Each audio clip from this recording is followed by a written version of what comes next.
Good morning, Bleach fans! Podkai! Welcome to another episode of Podkai, where we discuss the latest chapter of Bleach. Today is going to be a special one where we do two chapters, because one of us was ill last week, so we didn't do chapter 682. So we're going to jump into that. I am Vacant, and I am Lego Maestro from Manga Readers. We are indeed, and we are going to jump in. So we're going to, obviously, if anyone's already read 682, we're going to very quickly touch on it. Basically, the synopsis is Yuha Bark arrives in a Soul Society. He bumps into Aizen, who is in his little chair, and he's stopping. He nuked the chair. Yeah, he nuked the shit out the chair, and he's intent on stopping Yuha Bark. To his surprise, Ichigo and Renji have a little pep talk, and Uryu meets Ryuken and Ishin. Ryuken gives him an arrowhead from his mother, if I remember rightly. Yeah, from his mother's heart, from the blood clot that formed in his mother's heart. The silver arrowhead from the silver blood clot, yeah. That's it. Yeah. So that's that's basically a powerful weapon we can assume to take down Yuha Bark, or at least stop his blood vein or something, perhaps. It'll weaken him at least. So Uryu gets that and runs off presumably after Ichigo. And then Renji and Ichigo arrive, only for Ichigo to attempt to strike Yuha Bark, and then him to crack his blade. However, this does surprise Yuha Bark because he intended to shatter it, whereas it only cracked. He then just basically comments and points out that Ichigo has been given good fortune. So it was an okay one. I mean, seeing Aizen and Yuha Bark's showdown, that was pretty cool. That was hype, and it was fulfilled by this chapter as well. Yeah, let's not waste any more time on that one. Moving on to chapter 683, The Dark Side of Two World Ends. Yes, the titles get even more confusing. This is the start of the final battle. Basically, there is epic explosions. Hado 99 gets debuted, which is one that we've all been waiting for a long time. Doesn't really do anything, unfortunately. As is the case when you're dealing with overpowered monsters. Yeah. But it was epic while it lasted. And then Aizen goes in for more attacks, but his Kyokatsui Getsu has already been broken, as Yuha Bark claims. And then he kicks him off the arena. And then Ichigo comes in with his hand cut off somehow during battle. And Yuha Bark does his usual pawnage as usual. Shatters the blade, shatters Ichigo's stomach. No, he bores through his stomach. Yeah, he throws a hole. It's basically, what happens is it's a three-way showdown between Aizen, Ichigo and Renji, and Yuha Bark. They all team up to take down Yuha Bark. Renji is the first to attack, actually, with his Bonkai. And he gets his Bonkai just cut in half because Yuha Bark comments that he's already broken all the Bonkais. Ichigo then attacks, and he gets his hand cut off. His blade is destroyed, and then Yuha Bark basically blows half of his torso out. And he just exclaims how it's, he foresaw this happening and Ichigo couldn't do anything. And then in comes, as you said, Sosuke Aizen.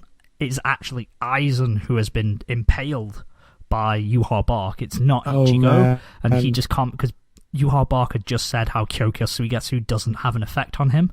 And then Aizen just says something to the effect of, you think that you see Ichigo? How interesting.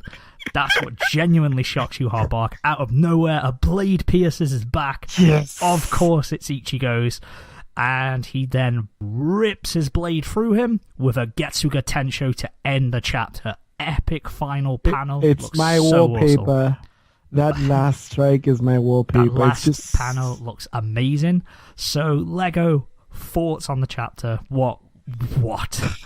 It was just such a great chapter. My thoughts are like, damn, I need 3 more chapters, but I'm thinking... But anyway, thoughts, it was amazing, basically.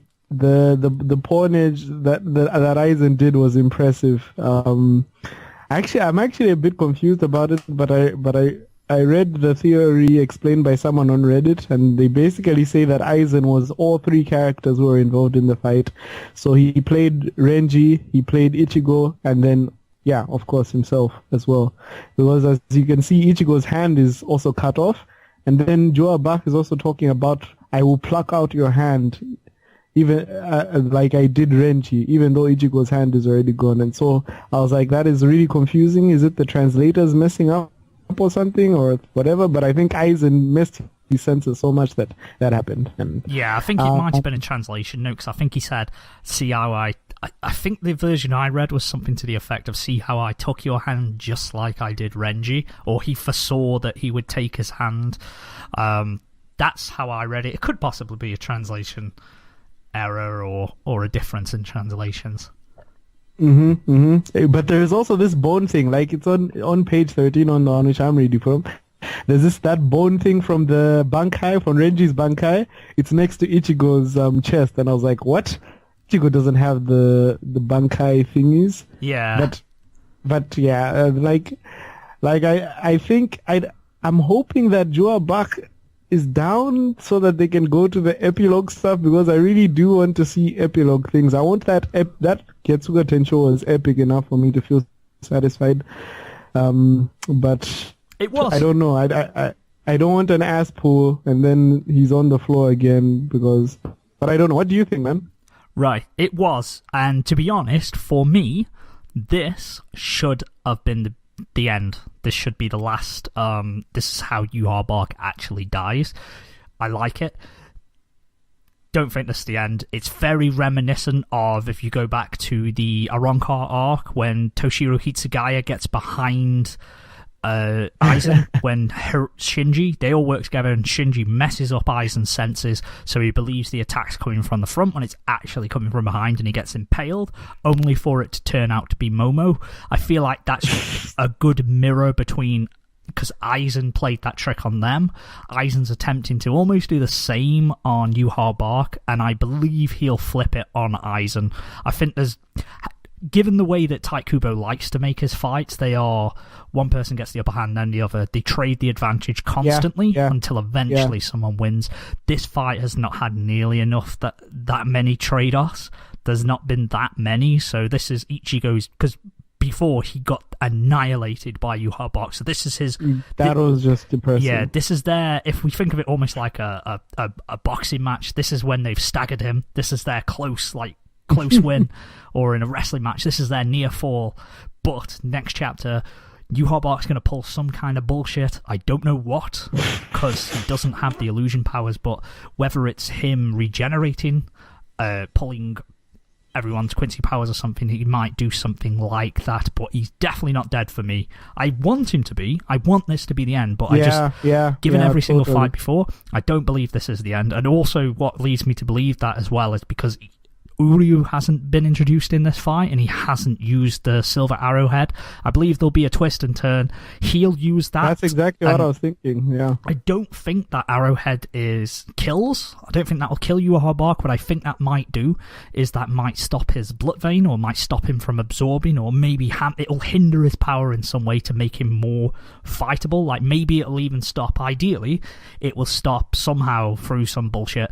Will stop his foresight power, his almighty power. That'd be exactly it. Yeah, then he'll just be a ridiculously powerful, strong enemy, but they can fight him, as opposed to he sees everything. Like, if it limits that to some degree, that's cool.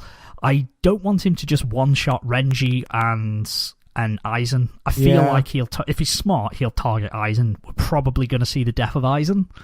That's my prediction in the next couple of chapters. But yeah, in the next 5 chapters, I believe that Yuha Bark's going down. And what are your predictions on the final chapter? Do you think it'll be satisfying as an epilogue, or it'll be really minimalist as Kubo likes to do, like very few pages? Possibly minimalist. Maybe I want a time skip. I know people are, we're a bit iffy on time skips, but I'd like a time skip to see I'd like one too. What happens, just to see, who's captains, who's vice captains, and so on and so forth, and just see after the dust has settled. But we'll find out definitely in the next few chapters. Bleach is coming to an end within the next 10 weeks, as we've heard, 9 weeks now. So yeah, we'll definitely be there for the ride all the way to the finish. So I'm just happy again. My last prediction is Zanka no Tachi makes an appearance, and that's all. Yeah, we forgot about Yamamoto's Bankai. If it does, I feel like it'll really get wasted and there'll barely be anything about it. He'll probably just whip it out and it gets overpowered by Ichigo. Because remember, Ichigo's not in Bankai yet. As far as I'm aware, he's not at Bankai. Wait, he is. He has his Bankai right now. Is that his Bankai sword? That's his Bankai sword. We just don't know how badass it is because he was so destroyed. Oh, okay. Okay, I stand corrected then. But we'll see. I'll have to go back and reread that chapter. I thought it was just his Shikai, but yeah, it could be his Bankai because he hasn't got 2 swords anymore. So yeah, good shout. Yeah. Okay, no worries. Well, that's everything from us. Make sure you stay tuned, guys, for next week. When a brand new chapter drops, we'll have a new video. Thanks for watching.